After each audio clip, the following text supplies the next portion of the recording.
guys, welcome back to my channel. If you're new here, my name is Tanya, and this is Cody over here being kind of a pain in the butt, and I'm probably going to put him down and have him not be in the rest of the video because he keeps jumping up and jumping back down and jumping up and jumping back down.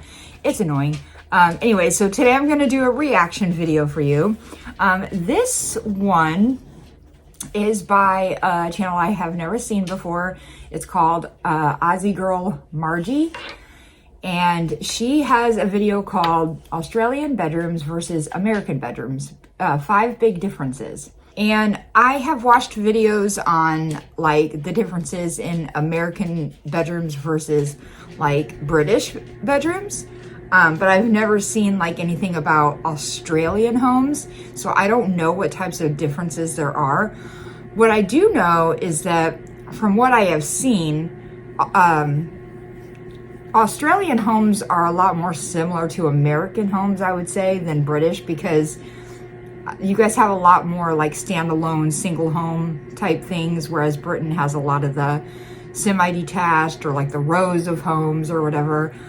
It seems to me like there's a lot more places in Australia that's more similar to America's homes, but I don't know what the differences are once you get inside the house. That's what's really interesting.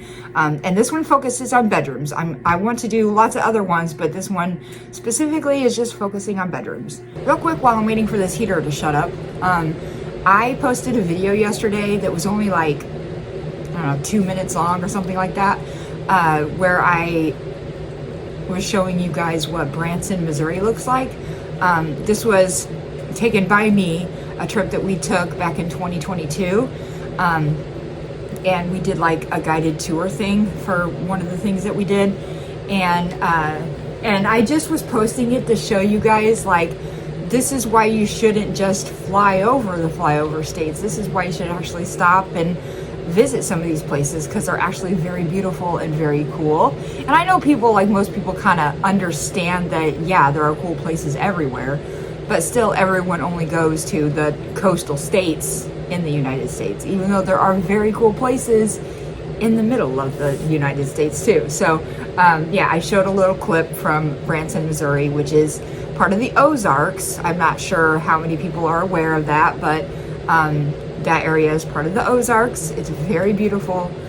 So yeah, I would check it out if you haven't seen it yet. It's only like 2 minutes long. Australia versus America, yeah, size definitely matters. Oh, okay, she's Australian. She is Australian, which makes sense because it says Aussie Girl. You never know with people. Like, guaranteed, if I were to move to Australia, I'd call myself an Aussie girl too, even though I'm not.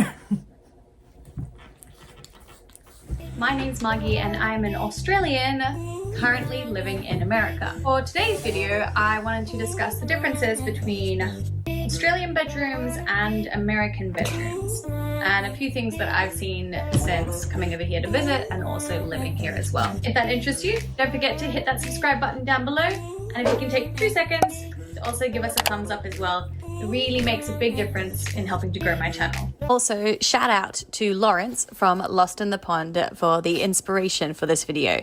He is a Brit who is currently living in America, and he does a lot of really amazing videos too. Videos. And I've got a link to his channel in the description box down below, so definitely give those a look as well. They're fantastic. They are fantastic.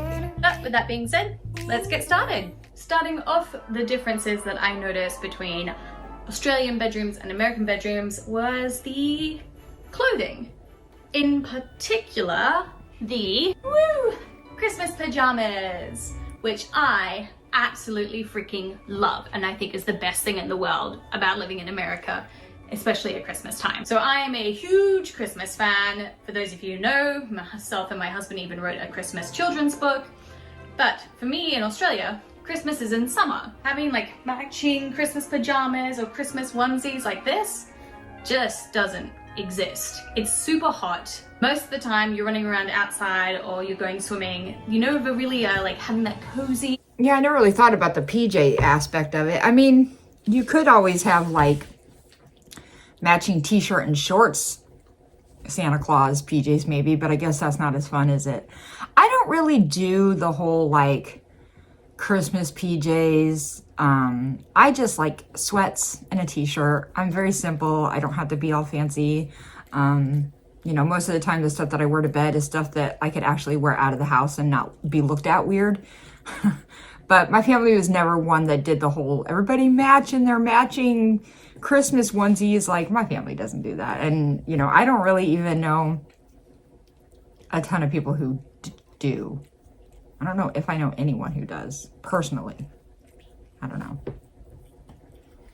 Little warm picture inside by the fire pit and everyone in matching pajamas.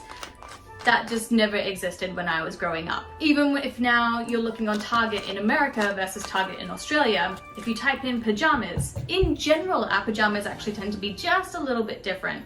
Growing up, I definitely noticed that 90s for women were a lot more common. So that sort of like shorter sleeve, just long t-shirt kind of type pajama. Whereas in America, definitely pajama sets seems to be more the common thing that I notice when I'm going shopping at. The sets are probably something like more common, like when you're shopping, and that's what you see is a lot of sets. But like I said, I don't know people who like wear a full set of anything. Most of the people I know don't even wear actual pajamas. Like I said, I mean, maybe it's just a me and my friends thing, or maybe it's just a Midwestern thing. I don't know what it is, but we will throw on a pair of sweatpants, a t-shirt or a hoodie, and call it a day. Like, it's not, yeah, PJs aren't a huge thing. The only time I see people with fancy PJs and want to make a big deal of it are like influencers or celebrities or whatever. That's usually when I see people making a big old deal about what you're sleeping in, but here in the Midwest, no one gives two shits. Walmart or Target. I will sleep in something and I will still go shopping in it the next day. Some people might think that's gross, but whatever, I do it. But I do love Christmas pajamas. I think they're fantastic. I can't wait to get different sets every year for my family. Yes, I will be wearing different pajamas for each different thing in this video. Moving on to the next thing that I noticed was the difference. She's cute, I like bedrooms her. Was what was up above us. Ceiling when fan. I would lie down in bed and look up, yeah, I was missing something on the ceiling above. Ceiling fan. And that was a ceiling fan. Where I grew up in Australia, it was super hot, and every house in North Queensland always had a ceiling fan as well as an air conditioner, usually in the main bedroom. As things have progressed though over time and more modern houses have come out, there's usually now like a big air conditioning unit in each bedroom as well. However, I have ceiling fans in every single one of my bedrooms and in the living room and in the kitchen. And I think, if I remember right, we bought all of them. Like, I don't think the house came with any of them. I think that we specifically said, can you take out the regular lights and just add ceiling fans in place of it? So I have a bunch of ceiling fans. in America, I noticed that we have central heating and central cooling. Oh, which yeah. I am not a fan of at all. Now, don't get Really? me wrong, the idea of completely cooling and heating up the house is fantastic, but I really hate the fact that you can't control the temperature in each different room. And especially if you don't have a ceiling fan, there's no way to also combat it being too hot or being too cold in one room. Well, you can very easily have a ceiling fan put in.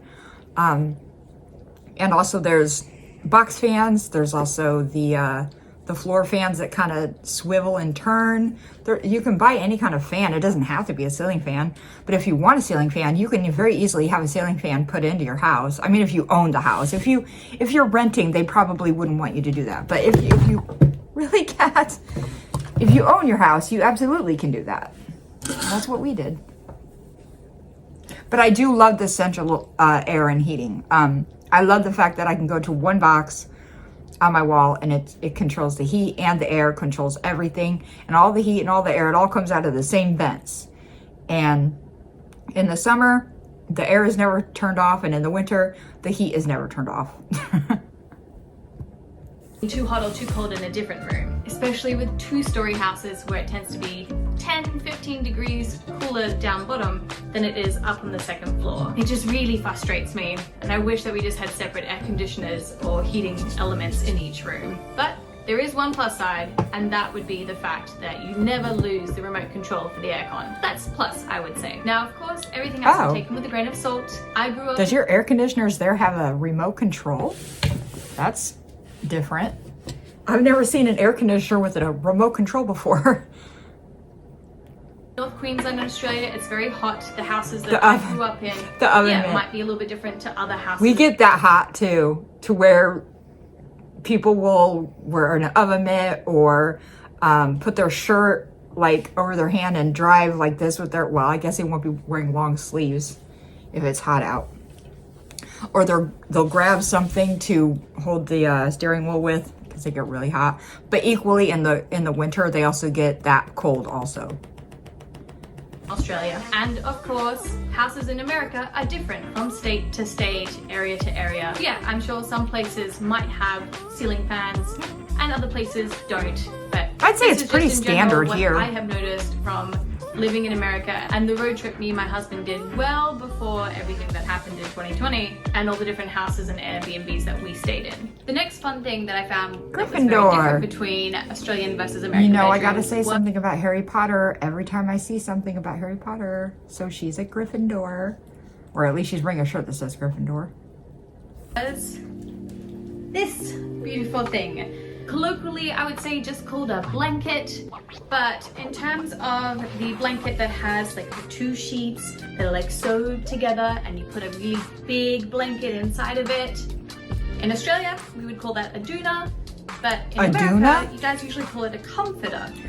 I heard Brits call it duvet, and she said doona? Is that like D-O-O-N-A or D-U-N-A, doona? We just say comforter, and we don't use the kind where you undo the sides and take the bigger part out and like wash it separate, and like we don't do all that. We have one comforter. It doesn't come apart. It's just a one comforter thing. You just throw the whole thing in the wash, and that's the reason why we have like a top sheet. Like there's your fitted sheet that you're laying on. And then you get into bed and you put a top sheet over you, and the top sheet is what is separating you from the comforter to where you won't have to wash the comforter as often. That's how we do it here. That's what my husband always calls it. And I also know though in Britain and I think New Zealand as well, they call it a duvet. Yeah, duvet. Which I remember learning when I was maybe 14 or 15 and thought that was the weirdest thing in the world. It is a doona, not a duvet. It was really silly of me. But either way, I think they're all blankets. And as long as they keep them warm, they're all just blankets. That's all that matters. Future editing Margie here. I forgot to mention, don't forget to leave a comment down below. Are there any differences that you've noticed between bedrooms in different countries that you've been to, or even what you've seen on movies or TV? The next difference I noticed between the Australian bedrooms versus American bedrooms was the location of the bedroom. So when me and my husband went on our road trip, I always noticed that the main bedroom in America was always at the back of the house, or if there was 2 stories, it would of course was always on the top floor, the living area downstairs. Now for me in Australia, all the houses that I lived in Queensland, the main bedroom was always at the very front of the house. And usually we just had 1 story, not 2. And I found out there's actually a reason for this. Looking at my notes here, so I don't get any of this wrong, according to Google of course. The main reason that the position of the bedrooms is at the front of houses in Australia is because a lot of the housing from the inner city suburbs was constructed in the first half of the 20th century, at a time when houses were made up of multiple smaller living areas and a lot smaller than what's desired today. In the following decades, these houses were renovated, and generally by knocking down the kitchen and the laundry areas at the rear and replaced with large open planned living areas. So yeah, we usually have like our dining room and living rooms and everything in the back of our houses. The old sitting and dining rooms at the front of the property were then repurposed as bedrooms. The other issue wow, is that is very whereas different. Most houses here in the States, like, kind of regardless of where you are in the States, when you walk in, you're either walking directly into the living room or you're walking into a hallway that will lead you to the living room. The kitchen, well, I mean, kitchens are all different, but yeah, usually you walk in the living room.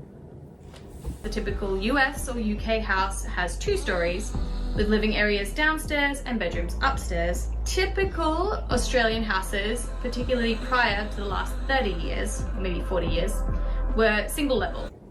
Sort of more that ranch or bungalow kind of style, or for us, Queenslander style. Which I gotta say, having a bedroom at the front of the house definitely made it easier to sneak out when you were a teenager, whereas I'm sure if my room was at the back of the house, maybe that would have been a little trickier. But one of the last things I noticed that was completely... Fun fact, when I was a teenager, I had the entire basement to myself, and our basement consisted of my bedroom, a laundry room, its own bathroom, a huge living room, and a huge like bar area with bar stools and a bar, and like even space there to put a table if they wanted. But like that whole basement was mine as a teenager.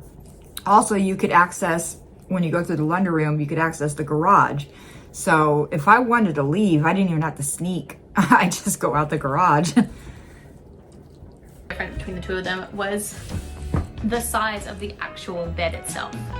So we have a couple of different names for the sizes as well, I've noticed, between Australia and America. And also, of course, the actual size of the beds are just a little bit different too. Starting off with the Australian single versus the American twin. The Australian single is 36 by 74, whereas the American twin is 39 by 75. In total, a difference of 4 inches. America wins that one. In contrast, the Australian King single versus the American Twin XL, the Australian King single actually wins out by an extra 3 inches in size. So Australia gets 1 point for this one. Next is the Australian double versus the American double, or sometimes also called a full size as well. Now these two are almost the exact same, but the American one is just 1 inch bigger in total. So 2 points to American sizes. Next up is the Queen. Not even that. Versus the Queen. You're never gonna notice it. And in comparison of each queen, they're the exact same size. So in terms of queens, it's a draw. I sleep in a queen size bed personally, but I wish I had a king size bed. I really, really wish I had a king size. Going up in the royalty status is the king versus the king, with America winning out on this one with an extra 4 inches in size on their kings. Now, the next size is the last one in Australia, which is the super king, versus in America, the California king, which I had heard of before and always thought that that was actually the largest bed, but it turns out the Australian super king is actually 3 inches larger in total than the California. So, point to Australia. Now, in Australia, super king is kind of like the largest you can go, and I thought California king was the largest you could go in America, but I was wrong, because apparently there's also the Texas king, the Wyoming king, The Alaskan and then king. of course the Alaskan king, which is a monster of a bed. It's pretty much an entire room, and you can fit, Insane. I think, at least 10 people on that bed. So overall, America kind of wins on... If I had an Alaskan king, would I enjoy it? Hell fucking yes, I would enjoy it. But would I actually go out and buy myself an Alaskan king if I, actually had a house that would fit it? No, I wouldn't do that. It's ridiculous, honestly, but that would be a comfortable bed to just, all that space. The bed sizes and the largest possible bed you could ever want to sleep in. I hope you guys found that really interesting, seeing the differences between Australian bedrooms versus American bedrooms. I know I had a lot of fun doing this video as well, so I hope you enjoyed it. Hit that like button as well, and I'll see you in another video. Mwah! It doesn't seem like the differences, at least with bedrooms, is really that major. Like, there are the ceiling fan thing it's probably the same both places. Some houses have them, some houses don't. Yeah, I just feel like with that sort of thing, it's a per house thing. It's not really a country thing, maybe. The beds, yeah, I know about the whole bed thing. I know that America just always has to have the biggest everything all the time. I personally sleep in a queen size bed. It fits me and my husband just fine, although I would be happy with one size up. And I honestly actually thought, because I've watched, like I said, I watch videos like this, and I saw, it might have been Lawrence's video where he was talking about hot water bottles, and that's what bedrooms have in the UK. And I was like, what the hell is a hot water bottle, and why do you need a hot water bottle in your room? And it's like to keep you warm, or if you're sick or whatever. It's kind of like its own little heating pad type thing. I'm like, whoa, that's weird. I had never heard of that. We don't use that here in the States. I did hear that some of the like much older generation might have done that here in the States, but I don't know anyone who ever did that or currently does that. I've never heard of a hot water bottle until these videos. So I actually thought that she would say hot water bottle because, you know, the Australians do a lot of the same things that the Brits do. So that was one thing that I expected. Although it is Australia and it's not England, so maybe you don't really have the need for it as much. I don't know. Anyway, I'm just rambling now, but that was a really interesting video. I'm really excited to do another one of these where I can get into like other types of differences between the houses. I came across a video that actually I can't remember if I found it or if it was suggested. I'd have to look, but it was the differences between architecture of American homes and Australian homes. So that's another one on my to-do list. I thought that looked really interesting. But yeah, I love learning all these you know, neat little differences, you know, because when you just look from the outside at homes in Australia, if you pretend you're just standing in the street, what you're looking at from my eyes looks very American. It looks like an American neighborhood. Everything looks kind of American compared to the UK, where if you see the UK, you see the UK and you know that's the UK. Whereas you could look at a house in Australia and you could actually you know, be confused and think it's an American home. You know what I mean? So I don't know. I think all this stuff is so cool to learn. But yeah, I'm going to go ahead and end this video now. But if you guys enjoyed today's video, please give it a like, subscribe if you haven't done that yet, and I'll see you next time.